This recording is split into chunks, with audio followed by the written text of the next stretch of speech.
জ্বালা, এখানে চলে এসছি, ভালো ভালো বলছি রাস্তা সাইড দে। তোর কোনো কথা শুনবো না। আমি তোকে অনেকবার প্রপোজ করেছি, আর তোর বিনিময়ে কেউ অপমান করে গেছি, তার শুধু আসলে ওসুল করবো। বল ভালোবাসি কিনা? আমি যদি মরে যাই না, তো তোর মতো ভিখারি বাচ্চাকে ভালোবাসবো না। আমি ভিখারি বাচ্চা, আর তুই খুব বড় লোক হয়েছিস না। এই ধর তো, চল হাট। আমাকে ছেড়ে দে বলছি, ছেড়ে দে, নয়তো তোর কপালে অনেক কষ্ট আছে। এই কে তুই? রাস্তার মাঝখানে আমি দাঁড়িয়ে আছি। আমার পরিচয় জেনে তোর কোনো লাভ নেই। মেয়েটাকে ভালোভাবে ছেড়ে দে। ওই কে তুই? তোকে চিয়া চিয়া লাগছে। ভালো করে লক্ষ্য করে দেখ, চিনতে পারিস কিনা। স্যার আপনি? হ্যাঁ স্যার, আমি চিনতে পেরেছি, স্যার আমি চিনতে পেরেছি। আমার ভুলে গেছি, স্যার আমাকে ক্ষমা করে দেন। স্যার স্যার, আমাদের কোনো দোষ নাই, ইয়ে আমাদেরকে ভাড়া করে লেনছে। শোন, এই প্রথমবার তোদেরকে ক্ষমা করে দিলাম। দেওয়ার পরের বার যদি মেয়েটাকে ডিস্টার্ব করিস না, তাহলে তোদের চোখ তুলে কাককে খাই দেবো। তা সরে গেছে কি?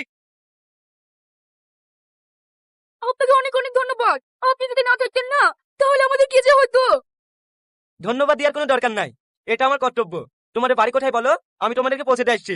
না হলে ওরা আবার তোমাদের পিছু লাগতে পারে। আপনাকে একটা কথা জিজ্ঞেস করছি, কিছু মনে করবেন না। আপনি কে? আমি তোমাদের মতোই সাধারণ একটা মানুষ। চলো তো।